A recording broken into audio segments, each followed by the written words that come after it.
Okay, so welcome back to the class. Thank you, Bhaiya. All well and good? Yes, Bhaiya. Yes? सब तुम लोग ताशा party वाली लग रही है। ताशा पार्टी जानती है? हाँ, क्या? वो क्या बोलते शादी में वो सब बजाता नहीं रहता है, वो लोटा वोटा वाला जो वो सब। वैसा ही तुम लोग लग रही है। स्कूल वाले बस सिर्फ तुमको ड्रेस दे दिए हैं ताशा पार्टी वाला, अपना भोंपू घर से बजाते आइएगा।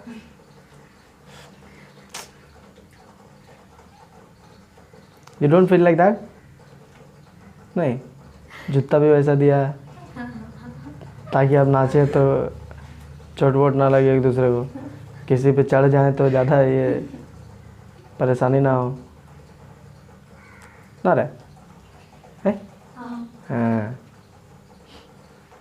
खैर, anyways what can be done.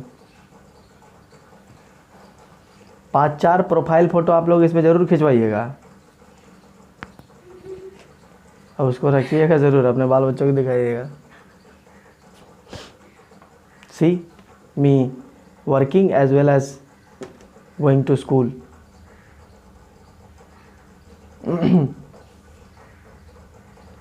Okay, so let me know कि हम लोग क्या पढ़ रहे हैं।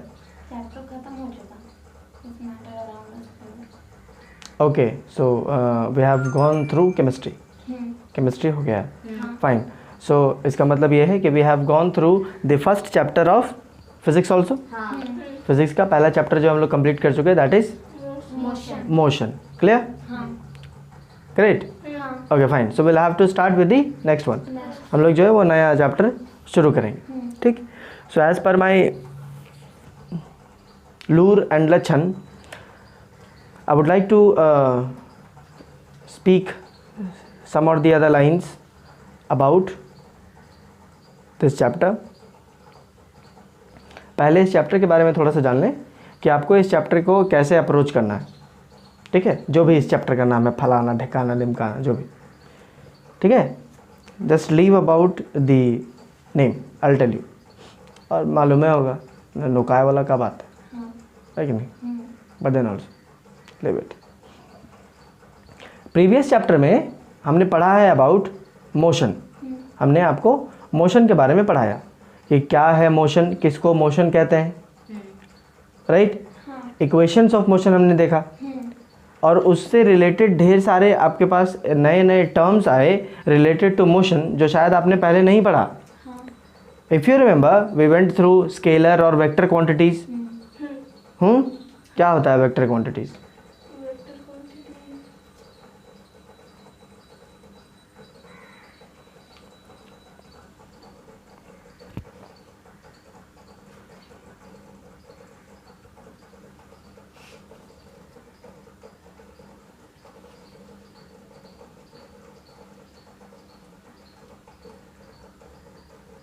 अपना मूड़ी एक्वेरियम में घुसा लें हम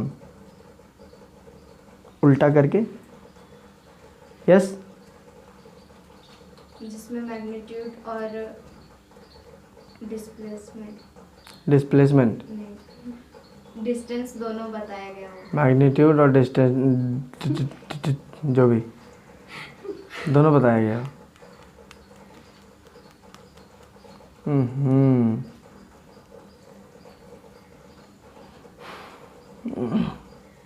yes, Those physical quantity which have both magnitude and direction is known as vector quantity, and those physical quantity which have only magnitude is known as scalar quantity. Thank you. थोड़ा ध्यान दें आप लोग, है ना? So those quantities which have got magnitude as well as direction both, उनको हम vector quantities बोलते हैं। और वो जिनमें सिर्फ और सिर्फ मैग्नीट्यूड होता है उसको हम स्केलर क्वांटिटीज़ बोलते हैं। और भी ढेर सारी चीज़ें जो है वो हमने मोशन के रेस्पेक्ट में पढ़ा, ठीक है? About motion, motion, motion and motion. Equations of motion भी हम लोग पढ़े, जिसमें जो है वो आपको बताया जा रहा था कि what is the relation between several terms related to motion. Motion से रिलेटेड और भी जो टर्म्स हैं उनमें आपस में ये कैसे रिलेटेड है, हमने ये देखा, ठीक? And I guess finally we end up the chapter by going through the another type of motion, that is circular motion. हाँ. Circular motion would be the last topic in that chapter. हम्म. में circular motion सबसे last topic होता है, right? Isn't it? हाँ. Okay fine. So moving on further, इस chapter में जैसे पिछले वाले चैप्टर में हमने पढ़ा मोशन, किसको मोशन कहेंगे और किसको मोशन में नहीं कहेंगे, हमने ये पढ़ा. इस चैप्टर में हमें ये पढ़ना है कि what causes the motion, what is the cause of motion, क्या है जिसकी वजह से मोशन हो रहा है. पहले तो मोशन समझाया, अब हमें ये समझाने की कोशिश करेगा कि ये जो मोशन हुआ वो किसकी वजह से मोशन होता है, और जिसकी वजह से मोशन हो रहा है उसकी वजह से किस प्रकार के चेंजेस आपको मोशन में देखने को मिलेगा. समझ में आ रहा है कि नहीं? This chapter is a purely understanding chapter. ठीक है, इसमें आपको 80:20 बोले तो 8:2 का रेशियो आप रख सकते हैं, जहाँ पे 8 पार्ट होते हैं आपके अंडरस्टैंडिंग पार्ट के और 2 पार्ट्स होते हैं आपके थियोरेटिकल लर्निंग पार्ट के. ये इस तरीके का जब रेशियो बनता है ना, तो दैट और those ratios are very much preferable to me. वो मुझे ज़्यादा पसंद आता है बिकॉज इसमें रटना कम पड़ता है और आपको समझना ज़्यादा पड़ता है. यदि आप, मेरा ये पर्सनल मानना है कि यदि आप समझ लेते हैं कोई चीज़ को तो उसको याद रखने में आसानी होती है. समझी हुई बातों को, समझी हुई चीज़ों को आपके दिमाग में ज़्यादा देर तक अटाया जा सकता है. और इसका एक ये भी है, आई मीन नेगेटिव इम्पैक्ट भी है. नेगेटिव इम्पैक्ट ये है कि आप मान लीजिए कि समझ लिए, समझने के बाद आप इसको कुछ दिन का गैप दे दीजिए, you do not revise it. तो सिंस कि याद करने वाली चीज़ें कम है इसमें, समझने वाली ज़्यादा है, तो आपको वो दोनों के दोनों जो है वो ठन गोपाल हो जाएगा. कुछ समय के बाद ना आपको समझा हुआ याद आएगा, क्योंकि आप जो समझे हैं वो हम कहीं लिखते तो नहीं हैं, ये प्रॉब्लम है. या हम लेक्चर कोई स्क्रिप्ट तो है नहीं कि हम आपको स्क्रिप्ट धरा देंगे कि देखो इस तरीके का हम बोले थे, ये होता है वो होता है.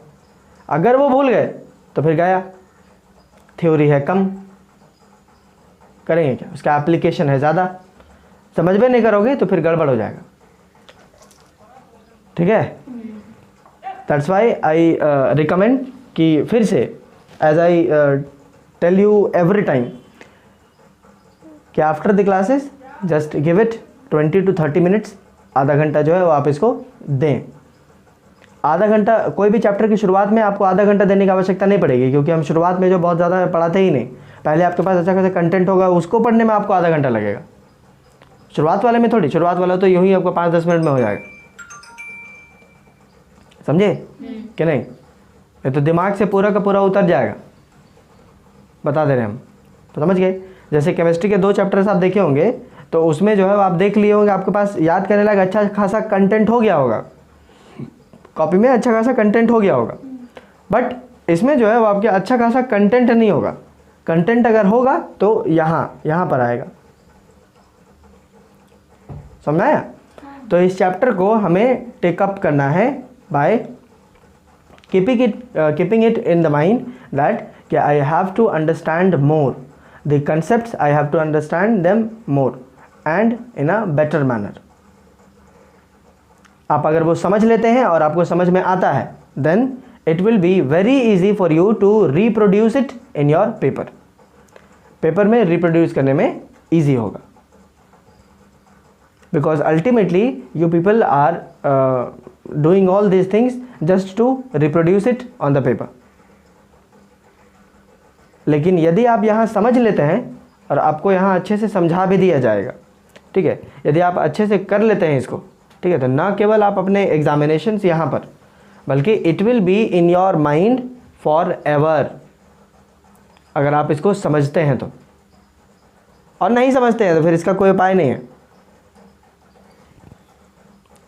ठीक ना, अप्लाई आप नहीं कर पाइएगा. So what I would recommend is focus more on understanding than remembering. याद करने वाली जो बातें हैं वो आप घर से जो है वो 15-20 मिनट आप करके आइएगा ना, that will be more than enough, काफ़ी हो जाएगा अगर समझ लेते हैं तो. फाइन. तो इस चैप्टर का अप्रोच जो है वो कुछ इस प्रकार से होगा हमारा. ठीक है, थियोरेटिकल ज़्यादा इसमें है ही नहीं. आई मीन फिजिक्स में थियोरेटिकल है ही नहीं. हाँ, थियोरेटिकल आपको क्या क्या करना हो सकता है, जैसे आपको अभी जैसे हमने आपको पूछा कि what is scalar quantity, what is vector quantity, तो ये सब आपको, ये सब थ्योरीज है, ये आपको जो है वो समझने के बाद आप इसको आपको थोड़ा सा ये करना होगा. और अगर समझ लेते हैं और उसके बाद फिर आपके ध्यान में रह जाता है तो फिर I do not think you need to give it some more extra time to remember all of them. ठीक ना. So keep it in your mind कि you have to give at least 20 to 30 minutes daily. आपको जो पढ़ाया जा रहा है आप उसको डेली करिए. समझ गए. That will be more than enough. No books, nothing, just simply go through the given notes. आप जो यहाँ पे नोट्स बनाते हैं आप केवल मेरे नोट्स को ही ध्यान में रखिए. That will be more than enough. You will not have to refer any kind of extra books after you go through the notes.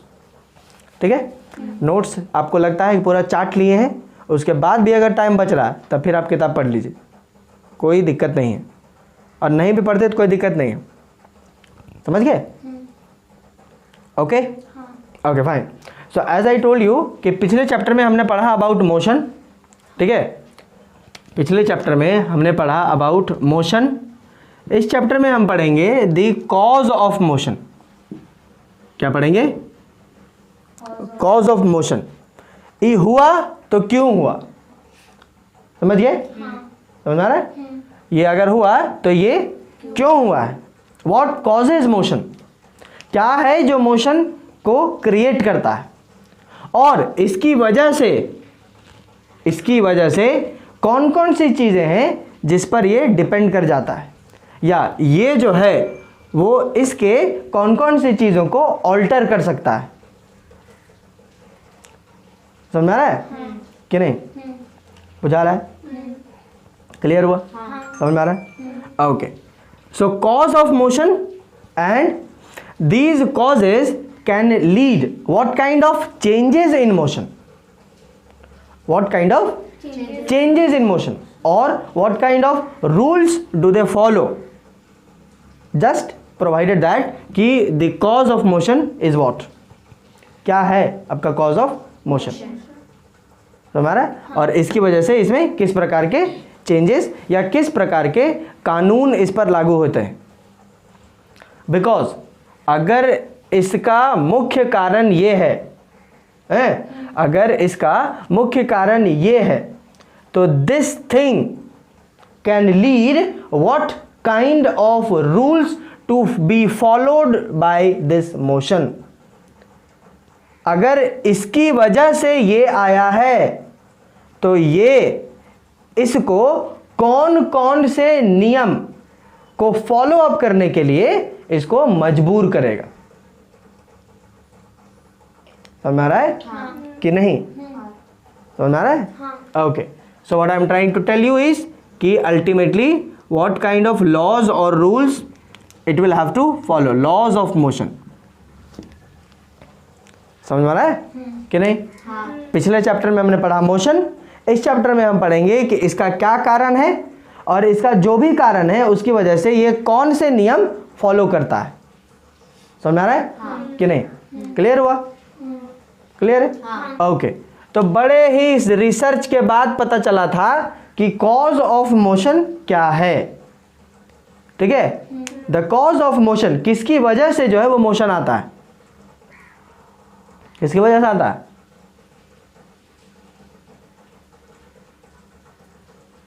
Yes. किसकी वजह से आता है. हाँ. What causes motion. यस. हम लोग की वजह से. अच्छा, हम लोग की वजह से. व्हाट कॉजेज मोशन इज हम लोग. हम लोग को जो मोशन आता है वो ज़्यादा खाना खाने से होता है। ठूस लीजिएगा, पेट खराब हो जाएगा, उसके बाद motion laws. We do not have to talk this one.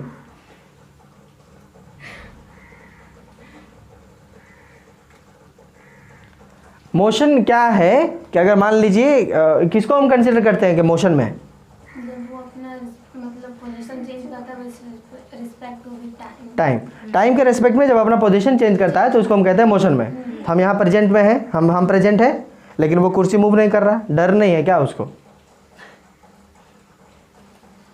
है वो कुर्सी वहाँ पे जो रखा हुआ है वो मूव नहीं कर रहा।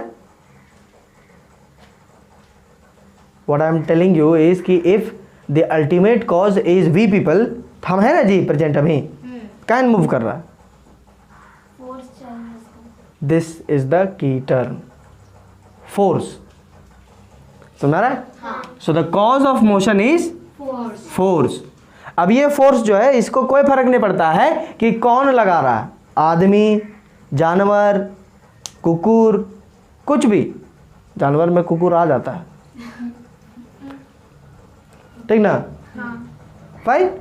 इसको फोर्स चाहिए। कौन फोर्स दे रहा है इससे उसको कोई लेना देना नहीं है। जैसे इस कुर्सी को अगर मूव करना है तो इसको केवल फोर्स से मतलब है। कौन इसको फोर्स दे रहा है इससे उसको मतलब नहीं है। ये थोड़ी बोलता है कि हम बहुत अच्छा फोर्स देते हैं तो हमरे से खाली फोर्स लेगा ही, तुम लोग खराब फोर्स देती है इसलिए उससे तुम्हारे से नहीं लेगा। ऐसा है क्या? नहीं, इससे इसको कोई लेना देना नहीं।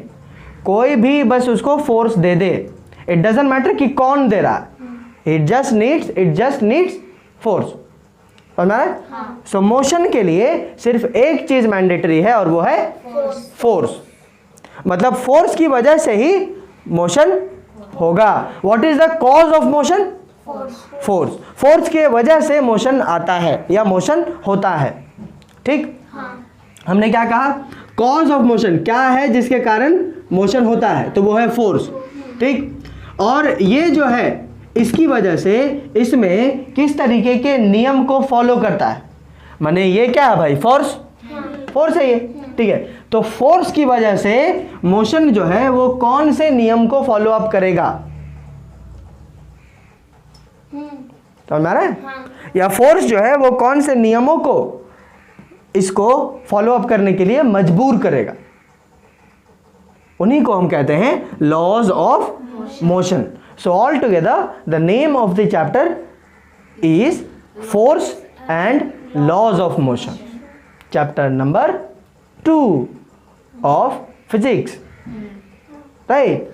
तो ये हुआ हमारे चैप्टर का नाम और चैप्टर के नाम के पीछे का कारण, force and laws of motion. अब इतना तुमको करके थोड़ी देता हूं, फोर्स एंड लूज नहीं है ये। जा बेच लोहा टीना जा बुला रहा तेरे को। Force and laws of motion, loose नहीं है। अरे क्या बोला? लूज अंदरी क्या रे? Force and laws of motion. Clear? LAW law है ना। कोची बोली थी तूने? हमको गलत वाला याद नहीं रहता। कोची बोली थी? नहीं, तू जो बोली थी वो बता, जो हम बताएं वो नहीं। लूज, हाँ। Okay, so force and laws of motion. समझ में आया? चैप्टर का नाम ऐसा क्यों रखा है? क्लियर? फोर्स इसलिए बिकॉज पिछले बार में जो मोशन हुआ था वो फोर्स की वजह से ही हुआ था, और ये जो फोर्स है उस मोशन को, इसकी वजह से जो मोशन हुआ है इसमें कौन कौन से नियमों को बाधित करता है, समझ में आया? या नियमों को पारित करता है या नियमों को फॉलो अप करने के लिए उसको मजबूर करता है। That's why the name of the chapter is given as force and laws of motion. Clear है? नाम क्लियर है? राइट? ओके, अब सवाल ये है, इससे पहले कि हम यहां जाएं लॉज ऑफ मोशन में, ठीक है, जब से इससे पहले कि हम लोग लॉज ऑफ मोशन में जाएं, हम पहले ये बात करना चाहेंगे कि फोर्स क्या है। तो force is the cause due to which the motion takes place, right. हाँ, फोर्स है क्या? What do we consider to be a force? Force है क्या? इसकी वजह से मोशन होता है, हमें ये मालूम है, लेकिन है क्या ये? क्या भला है ये? What I'm trying to tell you is like कि फेयर एंड लवली से आप गोरे हो सकते हैं, तो फेयर एंड लवली है क्या? क्रीम। हैव इट, चाटो तब क्रीम। फेयर एंड लवली है क्या? इससे ये क्लेम तो कर रहा है कि आप गोरे हो जाइएगा, बट है क्या? गोरे होने के लिए फेयर एंड लवली चाहिए और उसका कुछ कुछ नियम होता है, जैसे कब कब आपको लगाना है, कैसे कैसे लगाना है, ये हो गया आपका लॉज में। सवाल अभी हो रहा है कि फेयर एंड लवली है क्या? What is that? समझ में आ रहा है हम क्या बोल रहे हैं? What is force? फोर्स है क्या? कितना प्रचार हो गया फेयर एंड लवली का, नामों जो है उसका चेंज कर लिया ये लोग। अरे नहीं चेंज किया है? तुम लोग देश दुनिया छोड़ क्यों नहीं देती हैं? फेयर एंड लवली क्या प्रॉब्लम था? क्या नाम चेंज कर दिया? इससे अब पहले उससे गोरापन आता था, अब इससे ग्लो भी आएगा। नहीं रे भों भी, ऐसे ही बोल रहे। कोर्ट में जो है वो केस फाइल किया गया था, क्यों? ठीक है, लोगों ने केस पिटिशन फाइल किया था, बिकॉज कि फेयर एंड लवली बोलने से ये आता है, उनका कहना था पिटिशन में कि फेयर एंड लवली बोलने से ये सेंस आता है कि केवल वही लोग लवली हैं जो फेयर हैं, माने गोरे लोग ही लवली हैं, और जो डार्क हैं उनका क्या, वो लोग लवली नहीं है। तुम क्या कहना चाहते हो? रेसिज्म फैलाना चाहते हो यहाँ। इस वजह से वो बेचारा जो है वो मानहानि का केस था उसमें, फिर उसको जो है वो चेंज कर दिया नाम। ग्लो करेगा वैसा थोड़ी। दीदी बताई थी। तो उसको जाके बताना आज। आधा इन्फॉर्मेशन किसी को बांटना नहीं चाहिए। आधा जल गगरी छलकत जाए, बोल दियो, क्या चीज? ठीक। Okay, so what is force? We are talking with what is force. Force है क्या? ठीक है, फोर्स है क्या? तो फोर्स जो है आपको सिंपली ये बताया जाएगा कि फोर्स है क्या। आपने शुरू से पढ़ा भी होगा कि अ सिंपल पुश और a pull is known as force. उसको हम फोर्स कहते हैं। सिंपली पुश और पुल। पुश और पुल समझते हैं? हाँ। पुश बोले तो धकेलना। ठेलना देहाती। पुश मीन्स धकेलना ना, ठीक है, तुम्हारा भी कहना ठीक है। और पुल मीन्स खींचना। खींचना, खींचना। खींचना। खींचना। सब एकदम एक से एक देहाती है ये। तो अ पुश और अ पुल, ठीक है, या तो धक्का देना या खींचना, इसको हम कहते हैं फोर्स। सिंपली ये आपको यही बताया गया होगा और यही बताया जाता है कि फोर्स इज अ पुश और अ पुल। आगे जाइएगा तो थोड़ा और इसमें एनहांसमेंट हो जाएगा। फोर्स है क्या? It is actually a push और अ पुल। अ पुश और a pull is simply considered to be force. उसको हम फोर्स कहते हैं। Clear?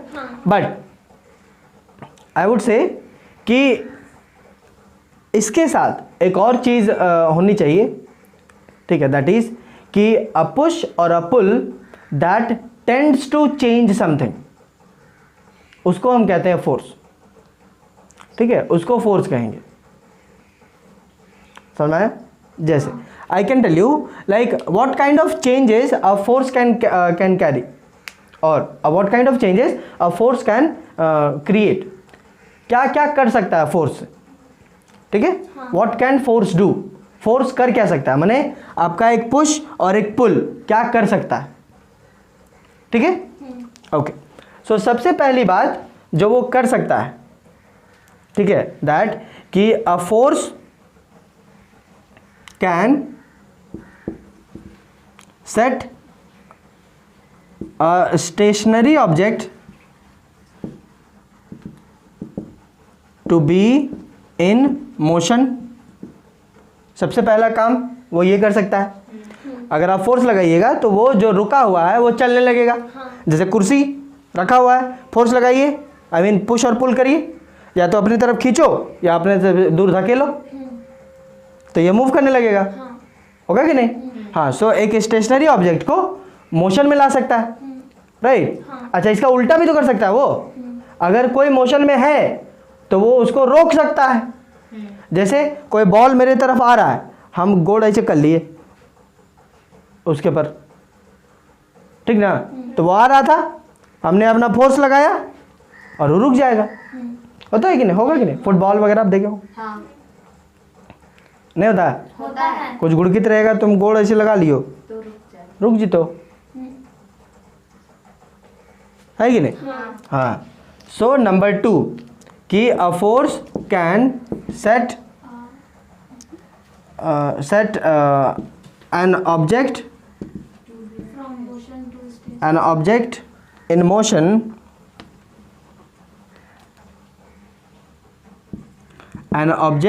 in motion to be at rest।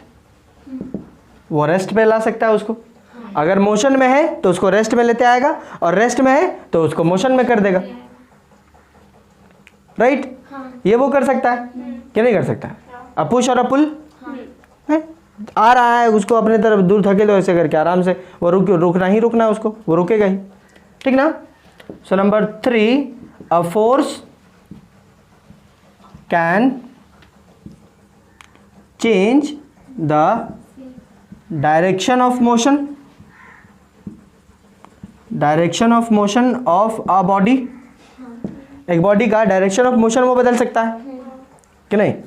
जैसे फुटबॉल आया, हम मारे और अब दूसरे डायरेक्शन में फुटबॉल उड़ी लगा, डायरेक्शन चेंज हुआ ना जी। पहले इन्हें आ रहा था, हम अपना फोर्स लगाए, उन्हें जाए लगा, पता नहीं कहाँ कहाँ जाता है फोर्स लगाने से, कि नहीं? फोर्स एक बहुत ही ज़बरदस्त टाइप का सब्सटेंस है बेचारा। डिपेंड करता है कि आप कितने एंगल पे लगाए, उसके अनुसार वो अपना डायरेक्शन बदल देगा, समझे? क्रिकेट वगैरह आप देखे होंगे, बॉल इतने स्पीड से ऑलरेडी आ रहा होता है, बैट्समैन को केवल उसको जो है वो छुआना है, बस जस्ट टच द बैट, और जितने एंगल से छुआएगा उसके अनुसार बॉल भागेगा। वो डिपेंड करता है बैट्समैन पे, ठीक है, कि उसको किधर बॉल भेजना है। उधर भेजेगा जहाँ फील्डर नहीं होगा, तो उस हिसाब से उसको फोर्स लगाना जी बैट को जो है उस हिसाब से उसको आगे की तरफ धकेलना है, सो दैट कि बैट का कितना हिस्सा जो है वो बॉल पे लगना चाहिए, उसी के अनुसार जो है उसका डायरेक्शन बदल जाएगा। आप देखे होंगे कि कभी कभार जो है वो बैट मारा और बॉल आगे की तरफ उधर जाए, उधर गया। There are certain time also, आप देखे कभी क्रिकेट, आप हल्का सा जो है बॉल छुआ देता है और बॉल जो है इधर ही रह जाता है, आपका विकेट कीपर और स्लीपर के बीच से निकल लेता है इधर, होता है कि नहीं? तो उसके कान में फूंक थोड़ी देता है, सुन रहे हैं बीच में खाली, इधर से चल जा, बोलते थोड़ी वैसा, समझे कि नहीं? कोई बंदा एकदम पूरा दौड़ के आ रहा था, पूरा भयानक टाइप से एकदम पूरा कूदता आ रहा था 200 की स्पीड में, ठीक है, इतना स्पीड में कूद के आ रहा, तुम टकरा तो हल्का सा केवल कंधे टकरा दो, चला पटका जाएगा उधर, तुम इधर से मारो हल्का सा मार, कुर्सी पर पटका जाएगा उधर, सोचो उधर जाके गिरेगा वो, होता है कि नहीं? कोई एकदम साइकिल से आ रहा था पूरा टनटांग एकदम भयानक टाइप से, ठीक है, टहना नहना करते करते, अरे वही धूम वाला म्यूजिक वाला है, धूम धूम, हल्का सा केवल उसका हैंडल जो है ना उसको ऐसे कर दो, हल्का सा केवल जस्ट, बताक मत करना कि हाँ धकेल देंगे, फिर तो तैयार रहेगा, हाँ धकल, कुछ नहीं होगा, अचानक करना है, तैयारी नहीं है उसकी, अगर धकेल दीजिए बस एकदम गिड़गिड़ाहट में गिर जाएगा उधर, डायरेक्शन बदल जाता है उसका, इस वजह से होता है। आपने ये सारे एग्जांपल्स आप देखे होंगे कहीं ना कहीं, है कि नहीं? So number 4, a force can change the shape of the object. Object का वो शेप बदल सकता है, ठीक है ना, शेप बदल देगा। शेप क्या बदले भाई, शेप कैसे बदलेगा, जैसे बॉल ले लीजिए आप, आपका जो है वो रबड़ वाला बॉल लीजिए, ठीक है, उसको ज़मीन पर कस के दबाइए, ज़मीन में रख के उसको कस के दबाइए and see the effect. Ball जो है वो आपको, जो पहले गोल था, स्फेरिकल था, वो चपटा हल्का सा हो जाएगा। या आप आटा का डो जो होता है, जो जिसे रोटी बनाते हैं, गूंदते हैं जो आटा वाला, उसमें देखिए फोर्स लगाते हैं, एकदम चपक से एकदम चपक के निकल लेता है ना, इधर इधर से निकल जाता है आगे की तरफ से, ऐसे करके दवाई देखिए आप लोग। उसी से आटे को मिलाया जाता है ना, वैसे डॉफ बनाया जाता है, वैसे तो बनाते हैं। फोर्स लगाने से उसका शेप जो है पटाख से एकदम चेंज हो जाएगा। फोर्स लगाइए, अब वो पिच से निकल जाएगा ऐसे करके, ऐसे निकले, फिर आप उसको उठा के लाइएगा इसमें, फिर दबाइए। This is how dough is made I guess. इसी से बना, तुम लोग बनाती है कि नहीं, तुम लोग देखिए कि नहीं, ये सब जो हम बोल रहे हैं होता है कि नहीं होता? हाँ। So this is what I am trying to tell you कि a force can change the shape of the body, ठीक है, आपका जो है वो शेप उसको बदल सकता है आराम से, बिना किसी दिक्कत के, right? Okay fine. Also a force can also change the size of the object. Size of the object, object का साइजो जो है वो आपका इधर उधर कर सकता है। देखो हम केवल बोलते हैं इस तरीके से, आप ऐसा लिख मत लीजिएगा, ठीक है, कि the shape, the force of the force can also change the shape of और the size of the object, please ये सब लिखना नहीं है। Size of the object it can change, how, can you give me an example जहाँ पे force जो है वो आपके ऑब्जेक्ट का साइज बदल सकता है? कैन यू थिंक ऑफ सम?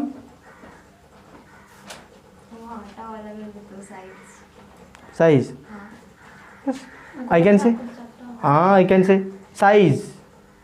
और रबर बैंड, आप उसमें फोर्स लगाइए, लॉन्गेट हो जाएगा वो, फिर फोर्स हटा दीजिए, वैसे वापस आ जाएगा। उसको मतलब तीर दो, है ना, तीर दो, समझोगे नहीं? हाँ, बड़े बड़े शहर के आदमी जो है ना, सुन पाए कि रबर को तीर दो, तीर लेते आएगा और फिर रबर को तीर देगा। And they will say now what I have to do, I have to leave the arrow, right? Okay, so rubber को आप खींच दीजिए, रबर को खींचिए एंड सी द इफेक्ट, उसका शेप जो है वो बदल जाएगा, साइज भी बदल जाएगा, होगा कि नहीं? हो सकता है? Okay fine. So all together actually these things make up the definition of force. Force को डिफाइन ये पांचों करते हैं। जैसे हम सिंपली बोल देते हैं ना कि apple is known as force, right? ये हम बोल देते हैं क्योंकि ये हमारा लूर लक्षण हो गया है ये सब चीज़ें करने का, कि हमको सिंपल चीज़ें बता दीजिए, वो ज़्यादा हमको अच्छा लगता है।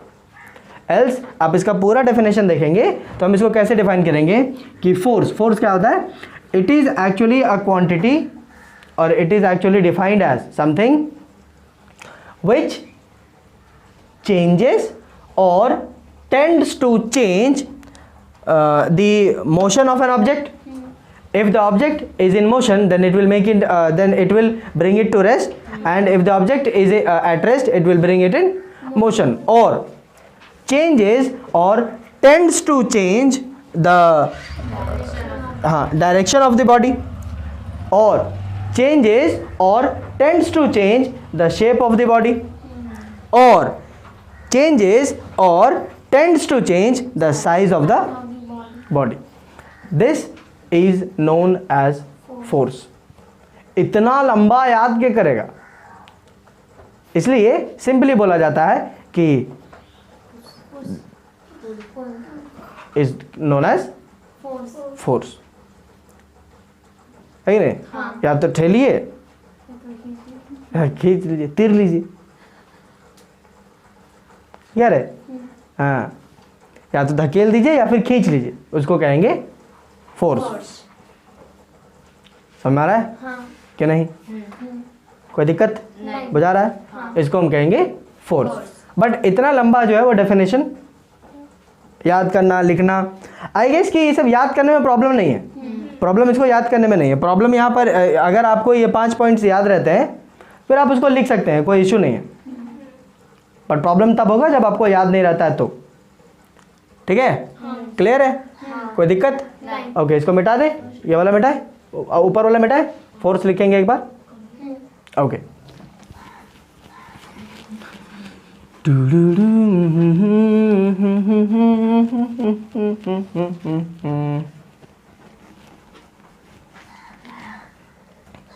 ओके, सो फोर्स क्या होता है भाई? Force, force it is actually a quantity, it is actually a quantity that changes or tends to change the state of the body, state of the body meaning to say that कि अगर motion में है तो उसको rest में कर देगा, और यदि रेस्ट में है तो उसको मोशन में कर देगा। ठीक है? विच चेंजेस और tends to change, which changes और टेंड्स टू चेंज, ठीक ना? और चेंजेस और tends to change the direction of the body, या direction of motion of the body, I should say, right? Direction of motion of the body, और changes और tends to change। देख रहे हो कितना बार ये सब आता है, आदमी कंफ्यूज हो जाता है। एक्चुअली हम हर एक पॉइंट से पहले चेंजेस और टेंड्स टू चेंज बोल रहे हैं। ठीक है? चेंजेस और टेंड्स टू चेंज, चेंजेस और टेंड्स टू चेंज बोल रहे हैं। यहाँ पर जो और लगा हुआ है वो पिछला वाला और ये वाले को कनेक्ट करने के लिए है ना, पिछला स्टेटमेंट और इस स्टेटमेंट को कनेक्ट करने के लिए कहा जा रहा है। चेंजेस और tends to change the shape of the body, right? Shape of the body, ये एक स्टेटमेंट कंप्लीट हुआ। अब आगे करने के लिए और लगाए, और उसके बाद चेंजेस और tends to change the size of the body, right? Size of the body. Gym करिए, सिंपल है। क्या है? जिम करिए, बॉडी चेंज हो जाएगा। इतना याद करने से बेहतर है कि सिंपली बोला जाता है कि it is actually a push और अ पुल, सो दैट कि बच्चा को जो याद रहे। अब इसको जो है फोर्स क्या होता है ये आपको 6 या 7 क्लास में पहली बार बताया जाता है कि फोर्स क्या होता है। ठीक है? बच्चा को इतना बता देंगे तो वो पागल हो जाएगा थोड़ा सा। ठीक है? ऑल्दो इन सब चीज़ों को, इन्हीं 5-6 चीज़ों पे पूरा चैप्टर बता दिया जाता है उसको। ठीक है? फोर्स ये कर सकता है, फोर्स वो कर सकता है, पूरा चैप्टर फिनिश हो जाता है। जबकि यहाँ पे आप केवल इंट्रोड्यूस कर रहे हैं। समझ गए? फोर्स क्लियर है? कोई दिक्कत नहीं ना? Any issues? Fine, okay great. तो फिर हम इसको ओके, इतनी बातें क्लियर है? कोई इशू यहाँ तक? नहीं ना? फोर्स क्लियर है? फाइन ना? ओके, अब हम देखते हैं कि फोर्स हम किसी बॉडी में कैसे लगाएंगे, या थोड़ी सी और फोर्स के बारे में ध्यान से। Force it is represented by capital F. अच्छा मुझे बताइए, तो force is a scalar quantity और वेक्टर क्वांटिटी? कैसा क्वांटिटी होगा? Vector quantity. क्यों? जी, डायरेक्शन भी आपको रखना होगा। So force it is a vector quantity. Force is a vector quantity. अच्छा, अगर ये फोर्स वेक्टर क्वांटिटी है तो represent is by F vector, ऐसा है ना। या तो आप ऐसा कर लीजिए, या पता नहीं आपको आपको आपके सिलेबस में जो है वो हर जगह ऐसा ही लिखा रहेगा। अगर ऐसा लिखा रहता है तो डरना नहीं है कि ऐसा क्या है लिख दिया है रे, ऐसा तो हमको नहीं बताया गया था, तो आपको हम बता दे रहे, ठीक है। अगर ऐसा रहे तो भी कोई इशू नहीं है, और अगर ऐसा है तब भी कोई इशू नहीं होना चाहिए। यू शुड अंडरस्टैंड कि force is a vector quantity. अरे भाई कोई डायरेक्शन में ना फोर्स लगाइएगा कि अंजादी फोर्स है सब जगह छितरा दोगे का, कोई एक डायरेक्शन में लगाइएगा कि नहीं। हाँ, इसीलिए कि it is a vector quantity. If you have to apply force you will have to apply with some direction. Like if I have to give you some pencil, तो ऐसा थोड़ी है कि इस डायरेक्शन में देंगे तभी तुम लेगी पेंसिल, या ऐसे घूर के ऐसे करके लूला टाइप का देंगे तब तो लेगी पेंसिल। पेंसिल देना है, just I will give you the number, कितने पेंसिल ले, 5 को ले, इसमें कोई डायरेक्शन की आवश्यकता नहीं है। लेकिन अगर फोर्स है तो फोर्स का आवश्यकता है कि वो डायरेक्शन भी रहे उसमें। डायरेक्शन नहीं है तो अंजादी कहाँ लगाइएगा, समझ गए कि नहीं? समझ में आया? एक चीज और बहुत इंपॉर्टेंट आप ध्यान रखेंगे कि force can not be seen but can only be felt. ये भी आप ध्यान रखिए, डायरेक्शन में आप लगा तो दिए बट फोर्स को आप कभी देख नहीं पाइएगा। You will not be able to see, force को आप कभी नहीं देख पाओगे, फोर्स दिखेगा ही नहीं, आपको सिर्फ और सिर्फ उसका इफेक्ट दिखेगा, समझे। जैसे मानिएगा हमको कस के तुमको 3-4 झापड़ मारने, या एक के झापड़ समझो, तो तुमको खाली दिखेगा कि मेरा हाथ तुम तक जा रहा है, फोर्स तुम मेरा नहीं देख पाओगे। कितना फोर्स में लगा ये तब पता चलेगा जब गाल में छप जाएगा, तब पता चलेगा। पट्टी जोर से मारे रे, थोड़ा कम जोर से मारे का, चट से कम किया, ऐसे हाथ का मोशन दिखाने से लगता है कि कितना जोर से लगेगा, नहीं, ये पड़ेगा तब उसका इफेक्ट पता चलेगा। इसी को कहते हैं कि a force can never be seen but only the effect can be felt. आप उसका इफेक्ट जो है वो फील कर सकते हैं, समझ आया? तो किसी दिन नक को लगा के देखो हमसे, नक को घम्मा ये सब लगाओ, तुम लोग लगाती कभी? नहीं, नक को क्या होता है? मुक्का थोड़ी, भोंबी। नक को नहीं जानती? अरे बुड़बक, तुम लोग का एकदम बचपना बेकार है, तुम लोग दुनियादारी कुछ नहीं जानती है। 50 लगाते थे। 50 बनाती थी? ओके 50 को लगाए वाला बात है, ओके 50,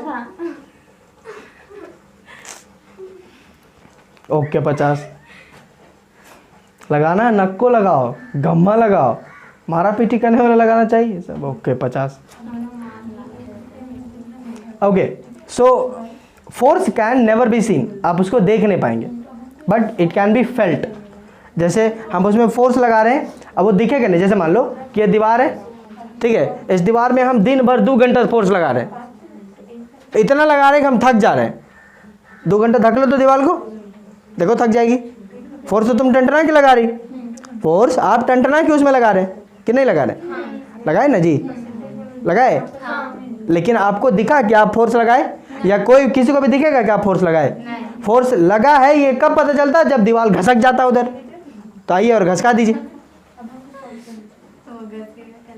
एग्जैक्टली, लेकिन फोर्स तो आप टंटना के लगाए दिन भर, घसका नहीं। तो किसी को आके बोलोगे, कोई पूछेगा क्या हुआ रे, बड़े थक गए, कैसे? बॉडी काम की है, बहुत फोर्स लगाए, दिन भर फोर्स लगाए हम। तो अच्छा दिन भर लगाया, कोची काम किया, दिखा दिखा, तो आगे बोलेगा इसको धकल रहे थे दीवार, बंदा हंस के निकल लेगा आपसे। क्या फायदा है ऐसे फोर्स लगाने का जहां पे आप जो है वो इफेक्टिव उसको ना दिखाई दे, और थक भी गए अब तुम, फायदा क्या हुआ? दैट इज वाई आई से कि force can not be seen, लगाए लेकिन दिखा नहीं, it can only be felt.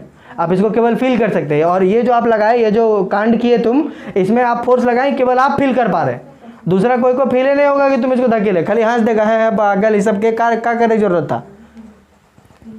इससे बढ़िया जो है वो मोशन वाला चैप्टर पढ़ लेती। दीवार धकल रही, करे, हाँ क्लियर है? समझ आ रहा है कि नहीं? साफ बात है कि कोई इशू नहीं ना? Okay great. अब यहाँ पे आई, जब भी आप किसी बॉडी में फोर्स लगाते हैं, सपोज दैट कि ये एक बॉडी है, ठीक है, इसमें आप फोर्स लगाए, ठीक, इसमें आप फोर्स लगाए, इधर से जो है वो गंगा इधर से फोर्स लगा रही, ठीक है, ओके, गंगा इधर से फोर्स लगा रही विथ एफ अमाउंट, इसका एफ अमाउंट है, एक फोर्स लगा रही। फोर्स का एसआई यूनिट अगर हम बात करें, SI unit of force is Newton, ठीक है, एफ का न्यूटन में नापते हैं, जैसे चावल दाल ये सब जो है हम लोग किलो में नापते हैं, वैसे फोर्स को न्यूटन में नापते हैं। आई टेल यू सम, आगे के लेक्चर्स में भी आपको बताएंगे, अभी हमको केवल यूज़ करना था इसलिए हम बता दिए। यहाँ पे फोर्स लगा रही, सपोज दैट कि गंगा जो है वो 10 न्यूटन का फोर्स इधर इस डायरेक्शन में लगा रही, ठीक है, और इस डायरेक्शन में जो है वो क्या नाम बता रहे, हाँ जो भी, वो भी 10 न्यूटन का फोर्स इस डायरेक्शन में लगा रही, इस डायरेक्शन में फोर्स लगा रही, ठीक है। तो कैन यू टेल मी कि what will be the position of the object, object का पोजीशन क्या होगा, क्या पोजीशन चेंज करेगा, पोजीशन जो है वो क्या वो चेंज करेगा ऑब्जेक्ट इस केस में, क्यों, दोनों साइड से इक्वल फोर्स मिल रहा है, इस वजह से कोई चेंज नहीं होगा।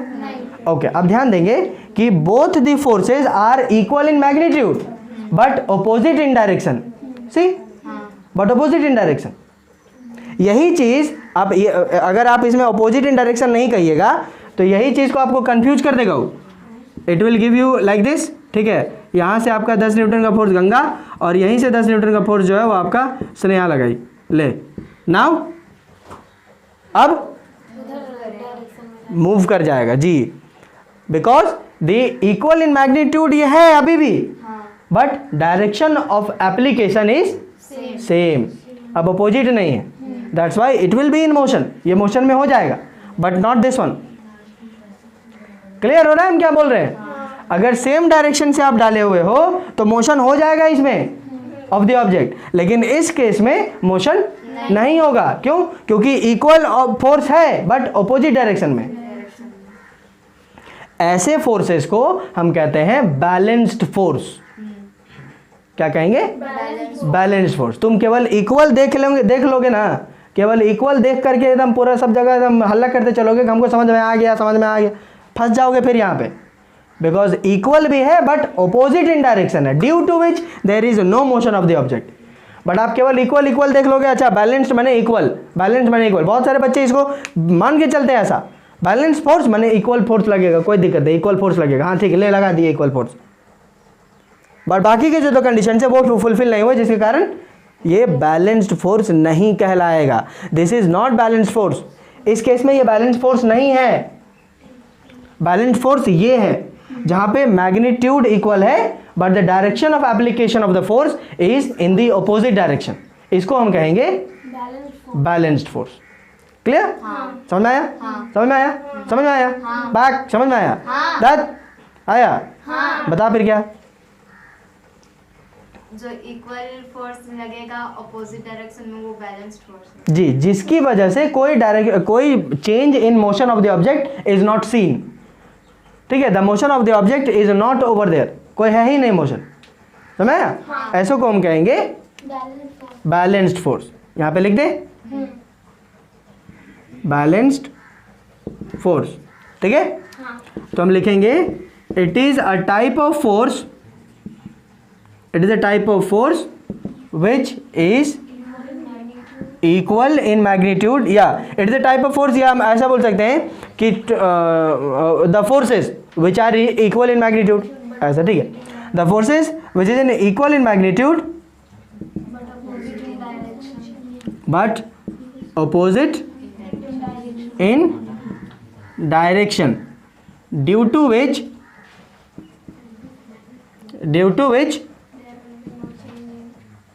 there will be no change in the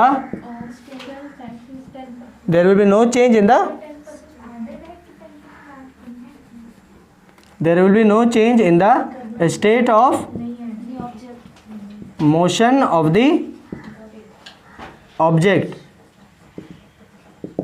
ठीक है. Such forces are known as balanced force. Balanced force. Such forces are known as balanced force. Clear है? हाँ. कोई दिक्कत? नहीं. कोई दिक्कत नहीं. नहीं ना? नहीं. ओके, इसको ध्यान रखेंगे. Which is equal in magnitude but opposite in direction. ठीक है, चलिए छाप लेंगे इसको. ओके, इतनी बातें क्लियर है? हाँ. Balanced force clear? हाँ. कोई दिक्कत ना? नहीं. नहीं ना? नहीं. Fine. Okay, great. So these forces which can be or which are having equal in magnitude but opposite in direction, due to which there is no change in the state of Body. Motion of the body. such forces are known as balanced. balanced force. clear? हाँ. कोई दिक्कत? नहीं. माने equal होना चाहिए, equal magnitude equal होना चाहिए और डायरेक्शन उल्टा उल्टा होना चाहिए. हाँ. क्लियर? हाँ. समझ में आया? हाँ. ओके, इसका जस्ट उल्टा होता है हमारा अनबैलेंस्ड फोर्स. ठीक है, अनबैलेंस्ड फोर्स. क्लियर? पहली बात तो ये कि उसमें इक्वल है तो मैग्नीट्यूड है, तो इसमें अनइक्वल मैग्नीट्यूड होगा. ठीक है, अनइक्वल मैग्नीट्यूड होगा. और दूसरा उसमें अपोजिट डायरेक्शन बोलता है, इसमें डायरेक्शन का कोई बात ही नहीं है. इसको ध्यान रखिएगा, डायरेक्शन का कोई बात ही नहीं है. इट इज जस्ट दैट कि एक बड़ा और एक छोटा है. समझ में आया कि नहीं? क्लियर है? अभी हम बताएंगे. So number 2 is unbalanced force. Unbalanced force. The forces which are unequal in magnitude,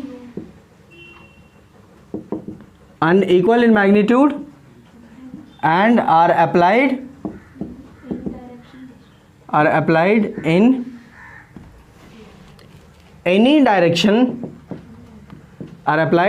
direction, so that, or which causes, due to which, applied in any direction, due to which there is a change in the state of motion of the body. ठीक है, such forces are known as unbalanced force. Such forces are known as unbalanced force. देखो, which forces which are unequal in magnitude. अब इसमें जो है वो equal वाला भी काम कर लेगा, बिकॉज डायरेक्शन वाला कोई इशू नहीं है, खेल नहीं है. ठीक है, अब ध्यान देंगे. जैसे अब इसके जो है वो 2 केसेस हो सकते हैं, आई मीन 3 केसेस हैं यहाँ पे ऑल टुगेदर पॉसिबल. 3 केसेस हैं. आइए केस 1 देखते हैं हम. केस 1 क्या है? केस 1 जैसे मान लीजिए कि ये बॉडी है आपका, ये बॉडी है. आपने जो है वो एक 10 न्यूटन का फोर्स इधर से लगाया, ठीक, और सेम आपने इधर से फिर से लगा लिया. इस केस में डायरेक्शन ऑफ मोशन तो उधर हो जाएगा ना, ये इधर घसक जाएगा. There will be an effect over here, यहाँ पे इफेक्ट आएगा. समझ गए? तो इस केस में हम इसको कहेंगे कि ये उधर मूव कर दिया. That's why this is an unbalanced force. ये उधर मूव किया. फाइन. इसका दूसरा केस ये है कि आप इसको इधर कर लीजिए, इसको इधर से कर लो, दोनों को इधर लगा दो तो ये इधर मूव करेगा. समझ गए? ओके. सो केस 2 में क्या है? मान के चलिए कि आपके पास एक बॉडी है, आपने इधर से जो है वो 10 न्यूटन का फोर्स लगाए, ठीक, और आपने एक डायरेक्शन इधर से फोर्स लगाया, अपोजिट डायरेक्शन में यहाँ पर भी है, ठीक है, लेकिन इस बार इसमें आपने 5 न्यूटन का फोर्स लगाया. समझ आया? यहाँ पर आप 5 न्यूटन का फोर्स लगाए. तो now tell me what is the direction of motion of the body. आपका जो बॉडी है वो किधर मूव कर जाएगा, और मूव करेगा भी कि नहीं? करेगा. किधर करेगा? उधर चला जाएगा. क्यों? क्योंकि ये बड़ा है. ये बड़ा है कि नहीं? इस केस में आप देखिएगा, अब सपोज दैट कि ये F1 है और ये F2 है, ठीक है. It is a particular case where F1 is greater than F2. ऐसा है कि नहीं? तो direction of motion is towards the motion of F1.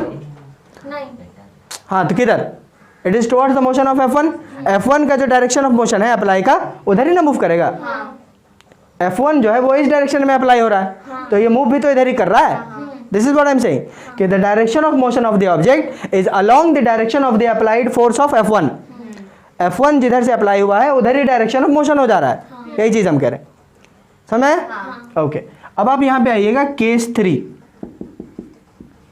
Case 3 में क्या करना है मेरे को, ये हमारा बॉडी है, ठीक है. आपने इधर जो है वो F1 फोर्स लगाए और इधर जो है आपने F2 फोर्स लगाया. सपोज दैट कि इधर अब इस बार 8 न्यूटन लगाए और इधर 10 न्यूटन लगा दिए, ठीक है. इट इज़ क्लियर दैट कि F1 is smaller than F2. ये क्लियर है. इस केस में भी क्या मोशन होगा इसका? मोशन होगा? हाँ होगा. तो किस साइड होगा? Left side. Left side, meaning to say that कि in the direction of motion of the F2. F2 का जो अप्लाइड डायरेक्शन है उसी डायरेक्शन में आपका मोशन हो जाएगा. होगा कि नहीं?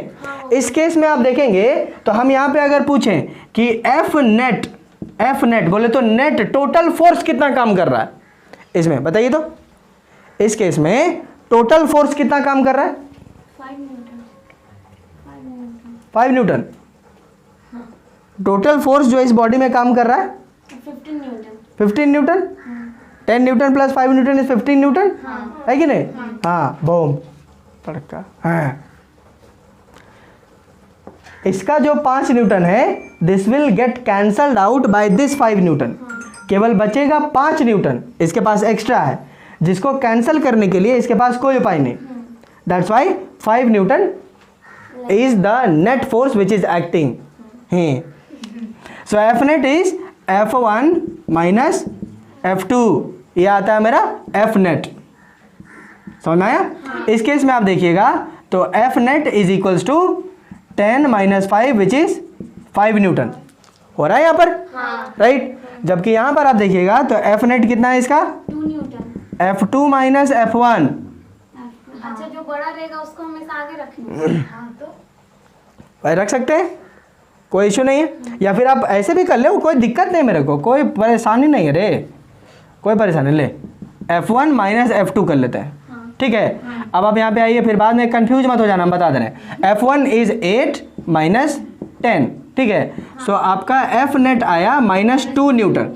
अब यहाँ पे जो ये जो माइनस साइन आया है, ये -2 जो बता रहा है वो ये नहीं बता रहा है कि नेगेटिव टाइप का आप फोर्स लगा रहे हैं. फोर्स आप नेगेटिव नहीं होता है कभी. आपको ये सिर्फ और सिर्फ ये बता रहा है कि डायरेक्शन ऑफ मोशन जो है वो अपोजिट है. किससे? तो आप F1 से कंपेयर किए तो F1 के अपोजिट में जाएगा. केवल ये बता रहा है और कुछ नहीं. समझ गए? इसको ध्यान रखिएगा. Clear clear clear clear. अब यहाँ पे F नेट बताइए मेरे को. अब 20 Newton. F net is F1 plus F2 which is 20 Newton, right? है कि नहीं? Okay great. अब यहाँ पे कंक्लूजन, अब ध्यान दिए, एकदम ध्यान से. Balanced force are those forces, simply अब ध्यान रखना, balanced force are those forces जिसका F नेट 0 आ जाए. Fine. Balanced forces are those forces जिनका F नेट 0 हो जाए.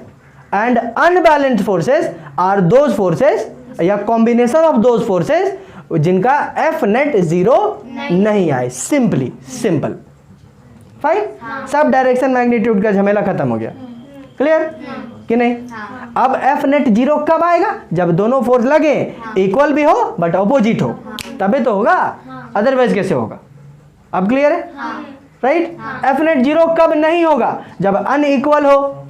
सेम डायरेक्शन में लगा दो दोनों फोर्सेस को, तब अनइक्वल होगा. आई मीन तब F नेट जो है वो 0 के बराबर नहीं आएगा. Those forces now are called as unbalanced force. Clear है? अब क्लियर है? F net fine. Balance force, unbalanced force, साफ. That's all. Okay. So will keep this much only. Number 3. Okay.